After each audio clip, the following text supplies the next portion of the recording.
Mapagpalang araw po sa ating lahat.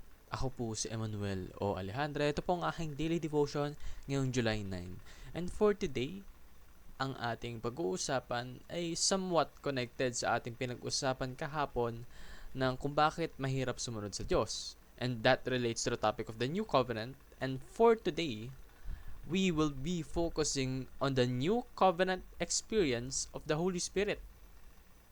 And yung question natin para sa ngayong araw is, meron ka bang quiet time with God? Yung time na ginugugol mo para lang talaga sa Diyos. No distractions, no anything, no devices, no outside external factors that will hinder your focus, but it's just you and God with a conversation with each other. Now, bakit nga ba natin pinag-uusapan yung New Covenant experience of the Holy Spirit? Sabi sa Acts chapter 1 verse 8, "But you will receive power when the Holy Spirit comes on you, and you will be my witnesses in Jerusalem and in all Judea and Samaria and to the ends of the earth." Yung verse na to, nagsasabi na tayo daw ay makakatanggap ng kapangyarihan kapag yung Holy Spirit sumaloob sa atin. Ngayon, bakit?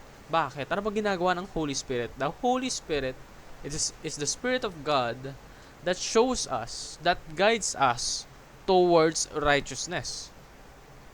Dahil yung Holy Spirit po, ang purpose, or rather ang aim ng Holy Spirit is to showcase what we need to do in order to follow God's will. Dahil yung Holy Spirit yung nagtutulak sa atin to love, to be kind, to be compassionate, to be forgiving, to be understanding, to know more about God, and to follow His each and every word. Dahil yung Holy Spirit, ito yung pinagkaloob sa atin upang tayo yung maging righteous.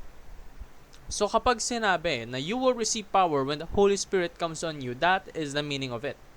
Dahil kapag ang Holy Spirit ay sumasa iyo, you will be naturally inclined to do good. Good in God's standard.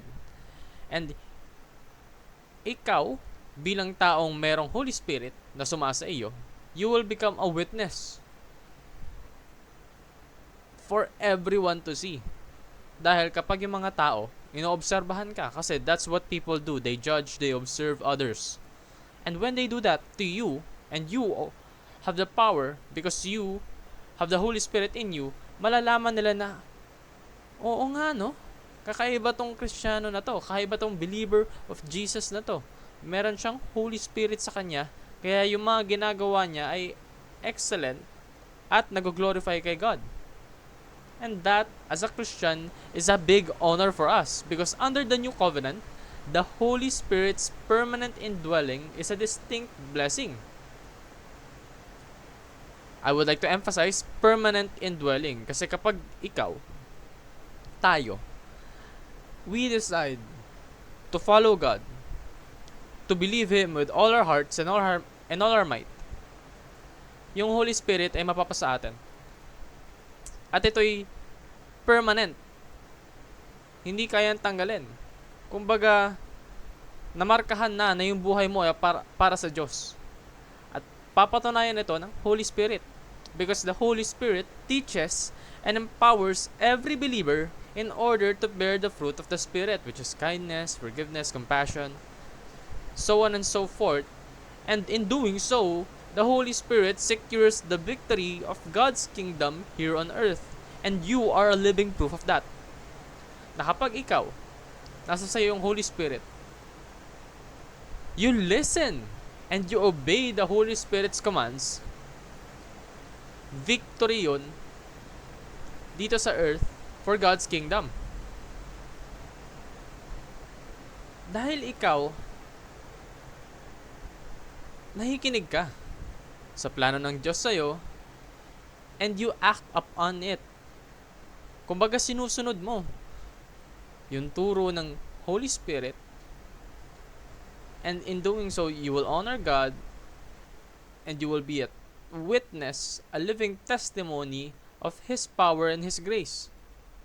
So, paano mo nga ba gagawin to? Unang-una, pagkagising mo pa lang sa umaga, humingi ka ng empowerment sa Panginoon. Humingi ka ng opportunity na nagpapalugod sa Kanya.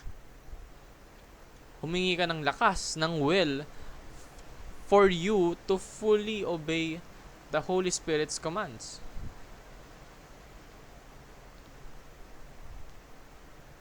And keep in step with the Spirit. Anong ibig sabihin nito? Kapag yung Spirit, yung Holy Spirit, sinabihan ka na, take this opportunity, help this person, avoid doing this, then you obey. That's keeping in step with the Spirit.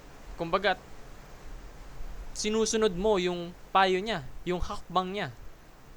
And in doing so, you will bear His fruit.